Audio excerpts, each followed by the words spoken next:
저거 하나 물어볼게요.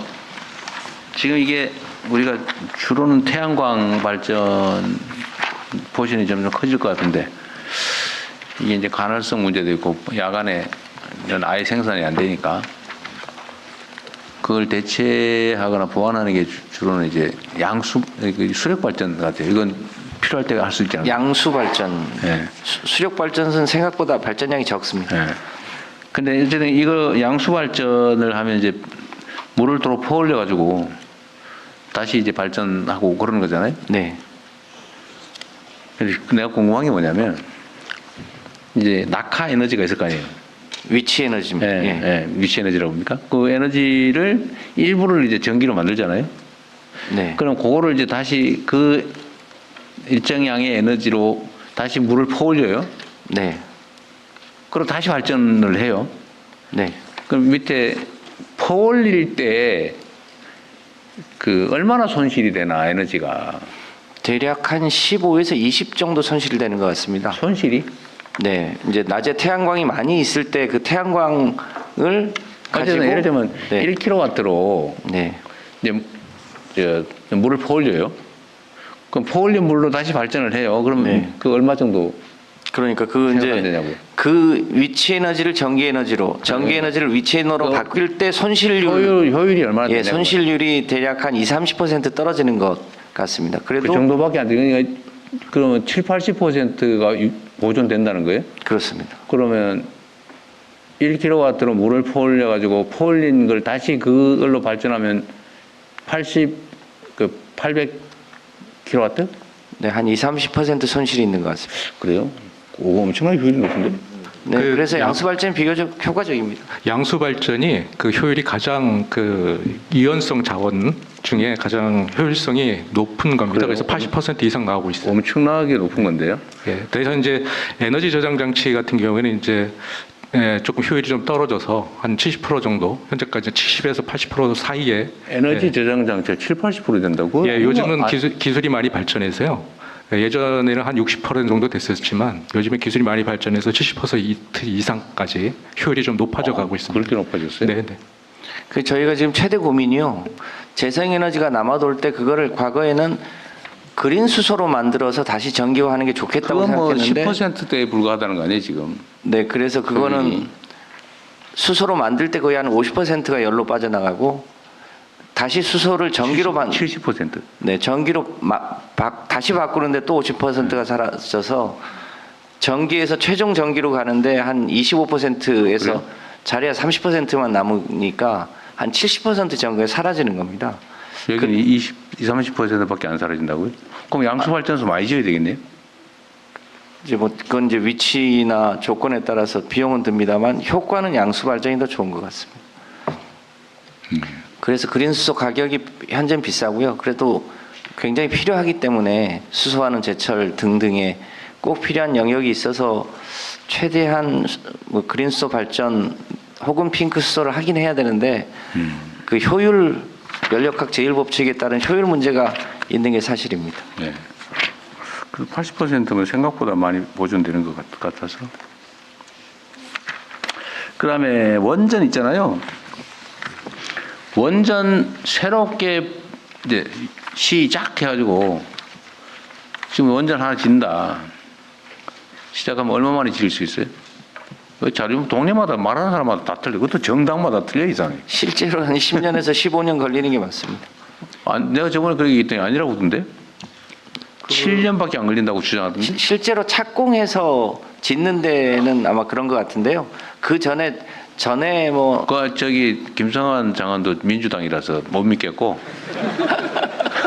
아니 이게 당마다 틀리더라고. 여사는 장관님 믿으셔야 되겠습니다. 아니 그 당 아닌 사람이 한번 얘기해 보세요. 그 통상 수원 원자력 직무대행 전대욱입니다. 사장께서 해보세요. 예, 그 11차 전력 수급 기본 계획에 들어간 수치입니다. 정확하게 13년 11개월 걸리고요. 이걸 13년 11개월 나누면 이제 부지 선정 한 2년. 부지 선정. 예, 그다음에 그거 인허가 관련 서류 심사하는데 한 40개월, 3년 한 4개월 정도 되고요. 그러면 이제 부지 선정 후에 한 9년 걸린다 그런 얘기인데, 자 부지 선정 얘기 한번 해봅시다. 그러면 부지 선정에 2년 걸린다는데 뭐 하느라고 2년 걸려요? 일단은 이제 부지 이게 망원경 가지고 땅 찾으러 다니는 것 아니지? 행정 저희들이 절차? 아니면 절차를 가볍게 말씀드리면 이제 저희들이 먼저 공모를 안내를 하고 그다음에 지자체에서 이 신청을 받고 그다음에 이제 그 부지가 적정한 부지인지를 하수원이 이제 검토를 하고 과학적 분석을 해야 되겠죠. 뭐 지진 있나 없나 이런 거 등등. 예. 이제 그거 하는데 2년 걸린다? 그렇습니다. 그것도 아까- 아주 순리대로 주민들이 그냥 우리가 공고한 대로 막 응해가지고 했을 때 얘기죠. 막 주민들끼리 싸운다. 일부에서는 한다 그러고 일부는 안 된다 그러고 데모하고 난리가 나고 그러면 어떻게 돼요? 맞습니다. 그게 이제 주민 쪽에서 이제 신청하는 부분을 한 5개월 정도 잡고 있는데 그 부분은 이제 상황에 따라서 이게 많이 늘어질 수도 있고. 그렇죠. 그거 알 수 없는 거죠. 그러니까 순리대로 잘 됐을 경우. 예, 그게 그 이제- 경우 2년. 그게 예 이제 2년을 보는 겁니다. 부지 선정이 계획대로 원만하게 잘 됐을 경우에 한 13년? 13년 11개월인데요. 13년. 여기서 뭐 이제 15년이란 말이 틀린 말은 착공 아니에요. 공사 부분이 이제 한 정확하게는 저희들이 삽을 뜨기 시작해서 준공하는 데까지가 7년 7개월 걸립니다. 그래서 행정기관이 한 6년 한 5개월 걸리고 합쳐서 이제 13년씩. 우리 부사장님은 당적 없죠? 네, 없습니다. 네, 알겠습니다. 그리고 또 한 가지. 이게 SMR 관련된 건데요. 여기 110페이지에 자료도 있는데,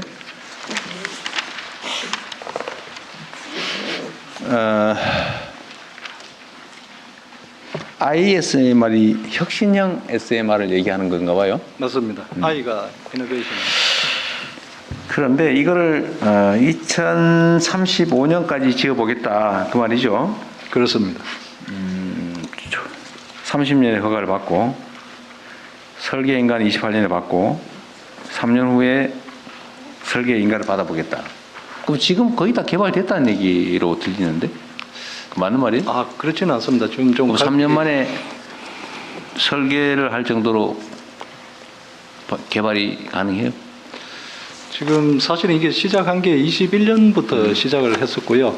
그게 기본 설계가 한 2년 걸렸고 지금 표준 설계가 지금 3년 정도 가는데 사실은 좀 이게 이제 원전 산업계에서는 향후에 원전 그 시장에서 게임 체인저로 보고 좀 동시다발적으로 하고 있기 때문에 어떻게 보면 표준 설계하고 그 다음에 기술 개발 이렇게 들어가는데 이거는 표준 설계, 기술 개발, 부지 선정 이런 부분을 같이 동시에 하자. 들여다보고 있습니다.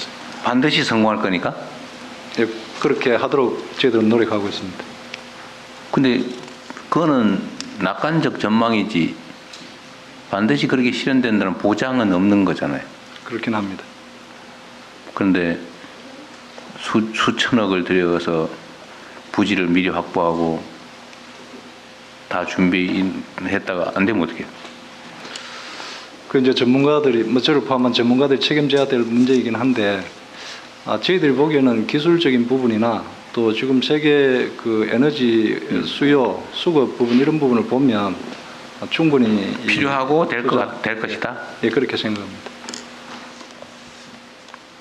이 SMR의 위험성은 기존 원자력 발전소의 위험성과는 다른 겁니까? 그 뭐 기술적으로는 한 1000분의 1 줄어들었다고 이렇게 이야기를 하는데요. 그게 이제 일체형이라고 해서 설비를 그 원자로부터 시작해서 터빈 이렇게 늘어져 있던 부분을 최대한 한쪽에 이렇게 다 몰아서 그 안에서 무슨 사고 나더라도 이렇게 완전히 폐쇄할 수 있는 그러면서 이게 뭐 예를 들면 수조 같은 데를 아예 담궈서 사고 나면 수조 위에서 이제 그 발전을 하다가 사고 나면 그냥 수조 밑으로 바로 담그는 그런 좀 원전에 대해서 좀 안전에 대한 다양한 부분을 강구하면서 지금 하고 있다 이렇게. 기존의 그 통상 형식의 원자로 예. 원자력 발전 시설 예. 이거보다는 1000배 정도는 안전해졌다. 예, 훨씬 안전 이제 수치적으로 그렇게 이야기를 하고 있습니다. 1000배 위험성은 그렇다. 보통 한 200-300메가와트 정도의 소규모 원전이고 냉각 방식이 좀 다르다. 예. 그러면 이제 소위 방사능 누출 위험성도 적어진다. 뭐 그런 거예요. 그렇습니다. 사고 났을 경우에 폭발 위험성도 낮다. 예. 그 우리가 개발하고 있는 거 비밀이에요. 예를 들면 원리나 방식은 비밀이면 얘기하지 말고. 비밀은 아닙니다. 예. 그럼 얘기해 보세요. 예. 우리 국민들도 이해하실 필요가 있으니까요. 예. 기본적으로 이게 원전의 모든 원천 기술이 이제 거의 미국에서 왔다고 볼 수 있습니다. 이번에 그 네. 최고 수출 때도 문제가 하여튼 뭐 있었지만 그건 그렇고. 이제 이 부분에 있어서 이제 SMR 부분은 이제 그런 부분을 없애기 위해서 처음부터 개발하는 과정에 기술 개발하는 과정에 그 기술 특허 관련이나 이런 쪽 그 법인하고 연결을 해서 그런 부분을 제거하면서 지금 저희 나름대로 독자적인 노형을 개발하고 있다. 했는데 원리나 뭐 이런 건 어떻게? 제가 좀 보충하면요. 지금 장관이 더 전문가예요? 3세대 SMR을 지금 하려고 하는 건데요. 3세대는 물로 냉각을 하는 방식입니다. 4세대 SMR 지난번에 빌 게이츠가 와서 테라파워 뭐 한다는 거는 4세대 SMR인데요. 그거는 냉각 방식을 물로 하지 않고 다른 냉매를 써서 그 소듐이나 다른 냉매를 써서 하는 4세대 이 SMR도 지금 동시에 개발하고 있고 우리 국내의 회사들도 거기에 지분 참여를 하거나 이제 설계나 아니, 수력 원자력 발전소가 지금 하겠다고 하는 건 어떤 방식이에요? 3세대 현재 우리가 하고 있는 물로 건, 냉각한다고요? 네, 3세대 방식이고요. 4세대 방식을 하는 나라들이 여러 나라가 있습니다. 미국도 있고 중국도 있고 러시아도 있고요. 그래서 그런 방식을 하는 경우도 있고 물로 냉각하는 방식인데 위험성이 1000분의 1로 줄어들었다는 근거는 뭐예요? 네, 그거는 이제 설계 기술에 따라서 그건 아까 설명한 대로 그렇고요. 이거는 이제 통으로 설계를 대략 한 170메가에서 200메가 사이로 작게 설계를 해서 한 4개 정도를 붙이는 거거든요. 그래서 SMR이라고 하는데 그래서 그게 이제 사고가 사고가 나더라도 그 내에서 그 사고가 번지지 않게 설계하는 거고요. 그 세대 기준은 물을 쓰느냐 다른 거를 쓰느냐에 따라서 그게 이제 사용 연한이 예컨대 30년이냐 50년이냐 70년이 이렇게 늘어나는 차이가 좀 있는 것 같습니다. 네. 이 소형 모듈 원전을 만들면 그 사용하는 핵 연료는 똑같은 거예요? 핵연료는 조금 그 지금 핵연료가 농축도가 올라가요? 농축도를 조금 올리려고 하고 있습니다. 올려야 소형화할 수 있어요? 예, 꼭 그런 건 아니지만 어차피 추세가 조금 농축도를 올리는 쪽으로 가고 있다 이렇게 말씀드릴 수 있겠습니다.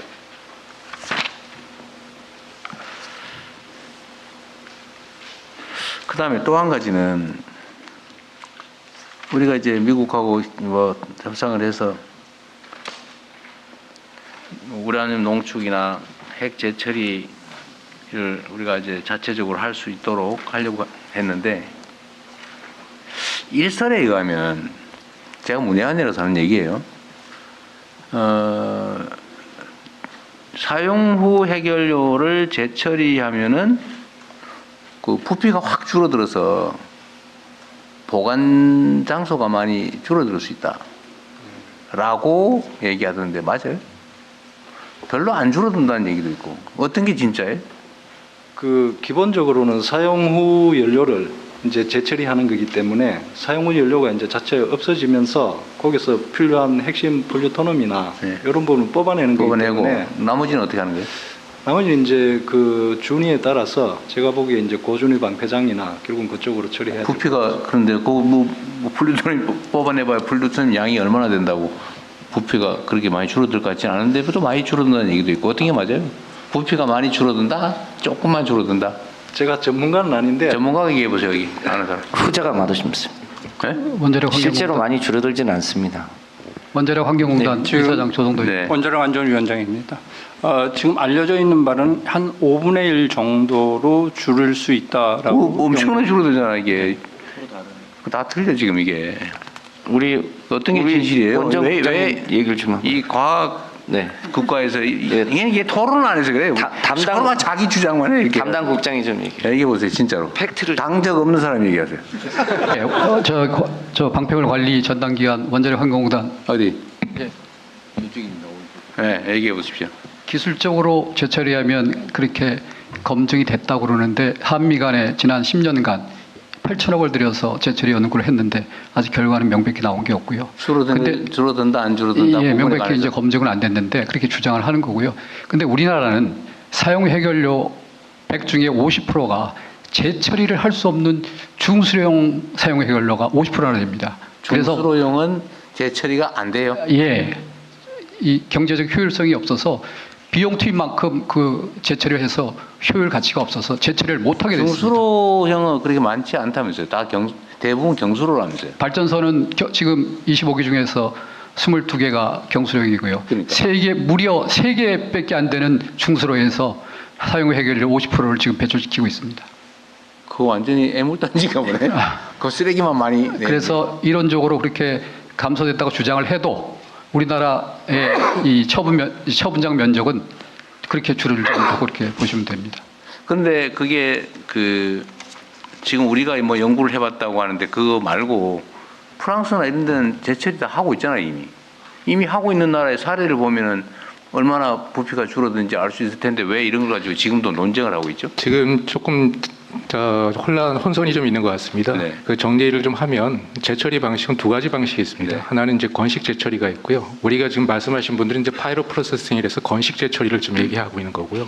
프랑스에서 하는 것은 습식 재처리입니다. 네.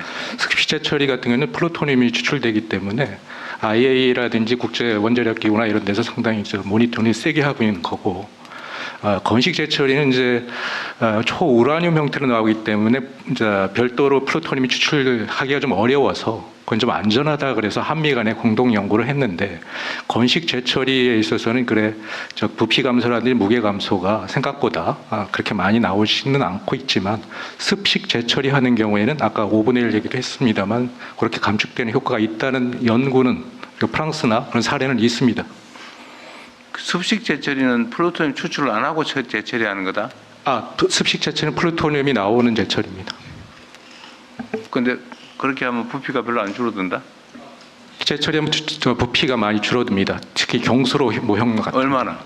5분의 1 정도 줄어드는 거예요. 아까 얘기했던 거잖아요. 근데 네. 안 믿어진다니까요. 저기 무슨 당이에요? 아닙니다. 그 기후부 이차관입니다. 그러니까 이게 그냥 참 웃기는 현상인데 우리 사회가 이제 토론도 없이 편만 먹다 보니까 편 먹고 싸우기만 하지 진지한 토론을 잘 안 하다 보니까 이게 진실이 아닌 게 진실처럼 유통되는 경우가 많아요. 이게 그 원자력 발전 분야도 사실은 거의 이게 효율성이나 타당성이나 뭐 필요성이나 이런 것들을 진지하게 토론하는 게 아니고 편가리 싸움하듯이 돼버렸잖아요, 이게. 정치 의제가 돼버려가지고 진실이 제대로 드러나지 않는데 이렇게 하면 안 된다는 게 내 생각입니다. 있는 거 다 털어놓고 뭐 네 편 내 편을 왜 가려요? 과학적 논쟁을 하는데. 근데 희한하게도 과학자들도 편이 있더라고요. 그러죠? 아니에요? 뭐 내가 보기엔 좀 그런 경향이 있어요. 뭐 왜 그러나 잘 모르겠는데. 그러면 지금 사용 후 해결료를 지금 쌓을 데가 없어가지고 지금 발전소 안에 어디 쌓고 있다가 지금 넘칠 판이라면서요? 네, 지금 수조 안에 넘치고 있는데 별도로 이제 임시 저장 시설을 만들어야 되는 상태입니다. 그 뭐 관련 법은 통과가 됐다고는 하는데. 네.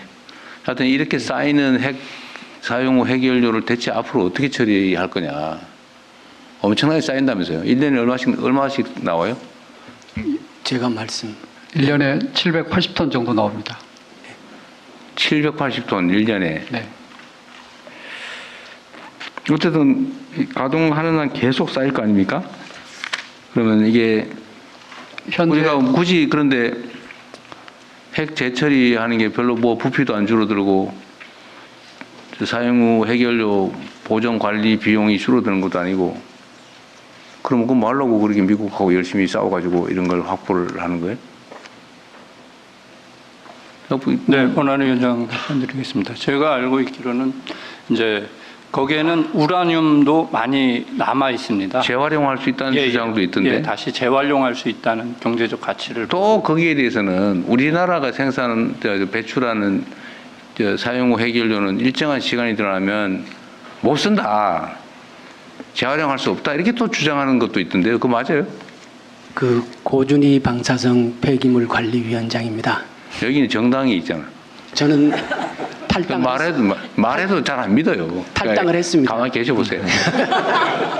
안 믿어 문제는. 이게 사실 심각하다니까요. 팩트는 이렇습니다. 네. 우리가 쓰는 원자력 발전소에 쓰는 우라늄의 농축량이라는 게 있는데요. 그게 보통 원자력 발전소에 쓰는 건 4에서 5% 농축된 것을 씁니다. 지금 저희가 논쟁을 하는 농축 비중을 높인다고 하는 게 보통 민간 영역에서 쓰는 게 20%까지를 높이는 거고요. 원자탄을 만드는 건 그걸 90% 이상 높이는 게 원자탄이 되는 거고요.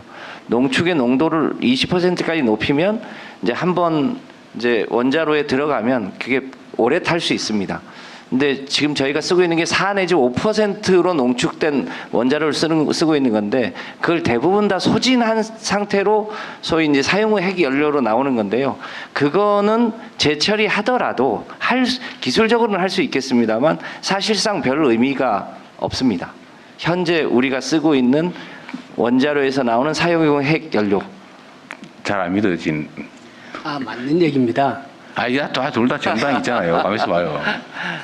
그 일부 얘기로는 하여튼 이것도 논쟁이 있더라니까요. 쓸 여지가 있다. 이거 재처리하면 이걸 다시 쓸 수 있고 이것도 매우 유용한 자원이다.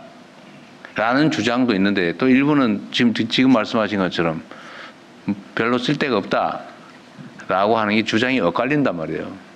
저기 당 없는 사람이 한번 얘기해 보세요. 누가. 네, 지금 그동안에 원자력 환경공단 이사입니다. 네. 한 10여 년 전에 과기부 장관을 지내신 분께서도 사용 해결료는 국가적 보물이라고 그렇게 말씀하신 적이 있습니다. 뭐 그런 주장을 했는데 또 안 되잖아요, 얘기는. 네, 지금 전문가의 얘기를 들어보면 예를 들어 재처리를 해도 재처리를 5% 정도만 해도 우리가 필요한 양의 재활용을 할 수 있는 양이 된다. 그렇다고 해서 95%는 다 하는 게 아니죠.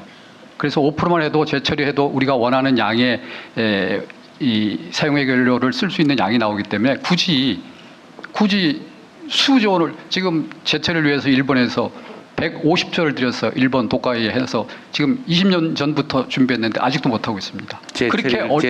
재처리 공장을요. 그렇게 어려운 시설입니다. 한미간에 현재로서는 재처리해서 다시 연료로 쓴다고 하는 것은 안 되는 거다 그 말이에요? 아니 되더라도 그렇게 우리나라에서 예를 들어 100이 발생됐다면 그중에 5%만 해도 충분히 재처리해도 된다. 나머지 95%는 안 해도 된다. 그런 뜻입니다. 뭔 말인지 모르겠는데요. 양을 조금만 해도 우리나라가 충분히 다 쓰기 때문에 굳이 열심히 대통령님 외람 때입니다만 제가 말씀 좀 드려도 네. 되는지요? 예. 효용성이 있냐 없냐에 집중해 주세요. 딴 얘기 말고. 예. 한국원자력안전기술원 원장 임승철입니다. 당적은 없고 원자력을 공부했습니다. 네, 해보세요 그럼. 중립적으로. 폐기물량이 줄어든다고 과학자들이 얘기하는 것은 원자로의 해결료를 뗄 때 우라늄은 235와 238로 구성이 되어 있습니다. 그래서 말씀드린 대로 4% 5% 농축한다고 하는 것은 천연 우라늄 중에 235를 원래는 0.7%만 있습니다. 그거를 4% 정도로 농축을 합니다. 그러면 96%는 우라늄 238입니다. 그걸 3년, 4년 정도 때우고 나면 우라늄 235가 1% 정도 남고 3%는 핵 분열을 해서 고준위 폐기물이 됩니다. 그리고 우라늄 238 중에 0.5% 정도는 플루토늄으로 변화를 합니다. 그리고 95.5% 정도는 우라늄 238로 그대로 남아 있습니다. 사용 후 해결료 상태 그대로라도 그 핵분열을 한 3%의 물질이 방사능이 매우 높기 때문에 고준위 폐기물은 10만 년 이상 관리를 해야 됩니다. 근데 이제 재처리를 하게 돼서 그 고준위 폐기물 3%만 골라내면 그걸로 이제 유리고화해서 그것만 처분을 하면 그것만 되니까 10만 년 동안 관리하면 된다. 예, 그러니까 나머지는 폐기물 양이 이제 많이 줄어든다 하는 것이고요. 그러니까 절대 이게 물리적 그 크기가 줄어드는 게 아니고 양이 이제 줄어드는 겁니다. 재처리를 해서 이제 분리를 하게 되니까요. 물론 이제 그 과정 중에 재처리 공장을 운영하면서 생기는 뭐 저준위 폐기물도 있고 다른 부수적인 폐기물도 생깁니다만 해결료만 놓고 보면 이제 그렇게 말씀드릴 수 있고요. 그런데 쓸 데가 없다 그 말이죠, 그러니까. 근데 이제 그러고 나서 이제 분리된 플루토늄과 우라늄 238은 뭐 플루토늄은 어디다 뭐 쓰는 데가 있는지 다시 발전을 쓰는지 그건 딴 논의로 하고. 그건 플루토늄 같은 경우는 발전소에 연료를 쓰거나 네. 아니면 핵무기를 만들거나 하는 둘 중에 하나의 용도인데요. 그거는 핵무기는 빼고. 뭐 논외로 치고 발전소에 쓸 계획 없이 플루토늄을 분리하게 되면 핵무장을 하려고 하는구나 하는 의심을 받게 되고요. 플루토늄을 분리해서 경수로에 쓰려고 하면 순수하게 우라늄만 넣어서 태우는 발전소보다 안전성이 조금 컨트롤하기가 어렵습니다. 예, 일본에서도 일부 플루토늄을 발전용으로 쓰기는 좀 그렇고 예. 나머지 가지고는 재활용을 할 수 있는 게 있어요. 그 우라늄만 분리하면 아까 말씀드린 대로 238로 여전히 238과 239가 변화해버렸기 있는 때문에 근데 연료를 못 그거를 쓴다는 거 아니에요? 농축을 하거나 하면 되는데 238을 그렇게 이제 분리한 아니, 잠깐만. 상태로는 235가 238로 변하면서 에너지가 방출을 했다는 거잖아요. 아닙니다. 235는 분열을 합니다. 분열을 하면 238이 된다고 하죠. 아닙니다. 우라늄 238은 플루토늄 239가 되고요. 예. 우라늄 235는 분열하면서 세슘이라는 물질도 생기고 아이오다인도 생기고 철도 생기고 여러 가지 물질로 생깁니다. 그런 것들이 폐기물이 됩니다. 그럼 그건 재활용 가능성이 없다는 거예요? 예, 그거는 폐기물은 고준위 폐기물로서 10만 년 이상 관리하고요. 태워지고 나서 남아있는 우라늄을 재활용하자 하는 것들이 이제 과학자들이 하는 얘기입니다. 일단은 개념은 이해했습니다. 별로 실익이 있는지 없는지 잘 모르겠네요. 결론은. 일단 이 정도 할게요. 여하튼 원자력 발전소는 그렇고 자, SMR도 핵 폐기물 문제는 여전히 존재하죠. 발전량이 적으니까 핵 폐기물도 적게 나온 거겠지. 네, 똑같은 그 비율은 똑같을 거 아니에요? 네, 그렇습니다. 규모를 줄여서 안전성을 조금 더 확보했다. 자, 알았습니다. 한국전력공사 우리 사장님. 지금 그 전력망이